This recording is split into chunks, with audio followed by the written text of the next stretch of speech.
Hi అందరికీ ముందుగా అంతర్జాతీయ మహిళా దినోత్సవ శుభాకాంక్షలు. నా పేరు వినీత.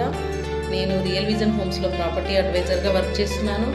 ఇక్కడ మన రియల్ విజన్ హోమ్స్ వాళ్ళు మార్చి 8వ తారీఖు సండే అంటే మనకు ఒక పెద్ద ఈవెంట్ అనేది ప్లాన్ చేస్తున్నారండి.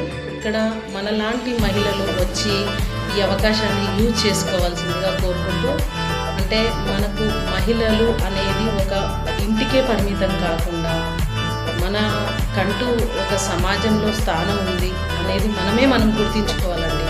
ఎందుకంటే ఈ అవకాశాలు ఇలాంటివి చాలా తక్కువ వస్తాయి. వచ్చినప్పుడే మనం యూజ్ చేసుకొని మహిళ అంటే ఏంటి, మన పవర్ ఏంటి, మనం ఎలా అనుకుంటే ఎలా చేయొచ్చు అనేది కూడా మనలోనే ఉంటుంది. అందుకే మన డ్రీమ్స్ అనేవి ఉంటాయి, మనకు కూడా కొన్ని ఆశలు కోరికలు ఉంటాయి. ఓపికగా మనం చేస్తూ పోతూ ఉన్నా కూడా మనకు ఆ డ్రీమ్స్ అనేది ఫుల్ఫిల్ కావండి. అందుకని ఇలాంటి అవకాశాన్ని యూజ్ చేసుకోండి. ఇక్కడ మనం సండే రోజు అనేది అందరికీ ఫ్రీనే అండి. ఎవరికి ఇక్కడ ఫీ అనేది పే చేయాల్సిన అవసరం లేదు. ఇక్కడ నేను నెంబర్ ఇస్తాను, నన్ను కాంటాక్ట్ అవ్వండి, నేను మొత్తం ఇన్ఫర్మేషన్ ఇస్తాను. సండే ఫుల్ డే ఉంటుందండి ఈవెంట్. అందరూ రావాలి, అందులో పార్టిసిపేట్ చేస్తే మనకంటూ ఒక గుర్తింపు స్థానాన్ని పొందవలసింది కోరుకుంటూ అందరికీ నమస్తే.